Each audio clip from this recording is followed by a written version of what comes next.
Hey guys, welcome back to Autumn Cars. We're here at Sussex 4x4 and we're going to change the rear differential output flange and seal as well on the Salisbury axle fitted Defender TD5.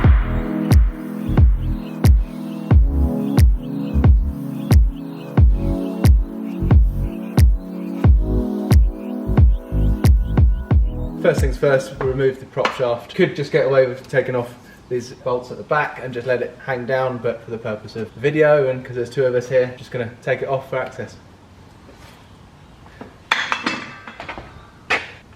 Next we've got to undo this nut here. So we've just dot punched the flange and the shaft, and we've got to count the turns so we can reset the preload of the pinion shaft.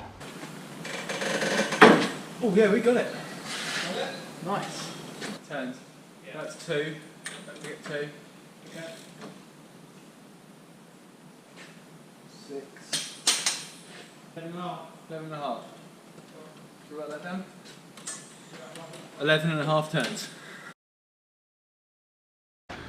Alright, so we've used old school puller system, bearing puller, ratchet, and actually surprisingly it came straight off, which is very nice.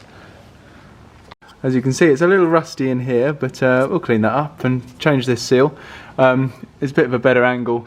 You can see it's just flinging it everywhere, all up the chassis, on the exhaust.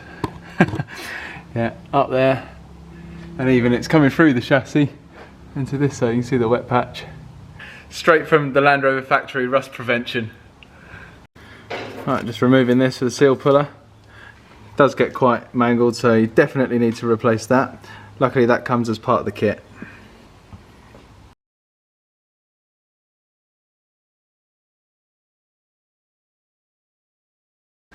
Right, it's a special tool for the job. It's to make sure you can hit it home straight. I'm going to use some red rubber grease around the seal here on the inner edge and on the outer to hopefully not make it leak again. New part going on, bit of rubber grease around it. There you go. Hit it on square.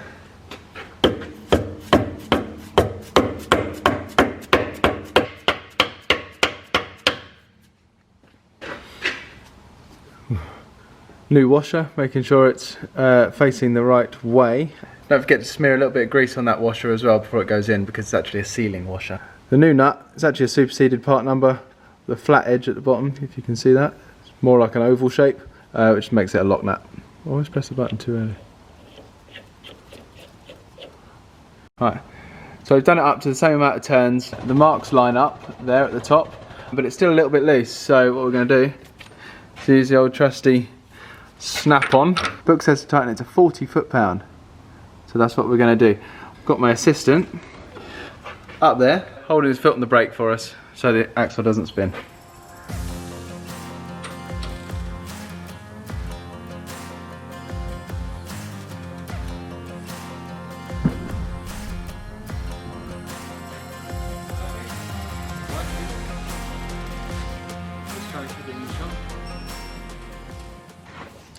Right, she's on there. Just worth a note, this sealing flange around here, it's kind of formed a little bit wonky, and it was actually just touching just under here when we were just turning it. You could definitely hear it was just scraping, and it was making it difficult to turn. So all we did was just hit it with a bit of copper hammer just here, just kept turning it until it couldn't hear anymore or feel any more noises. Nice and smooth now.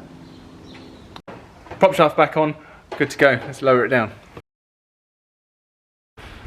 So we've given it a test drive and it looks absolutely fine. There's no leaking underneath, which is amazing, or at least from the rear diff.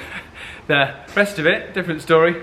It's actually not too bad for an old Land Rover. This is 1999, an old TD5, and it's a little bit of drip, a little bit of weep here and there, so not too bad. Anyway, special thanks to Harry at Sussex 4x4. This is a new business, and facility is amazing. He's got all the good stuff, all the brand new stuff. He can do everything from the 1948 Series 1s to 2023 Range Rover Sports and all of that. He can do everything. He's got all the right tooling, diagnostic equipment, everything. So the business will be going live very soon. If you enjoyed this video, please like and subscribe, and I'll see you next time. Cheers.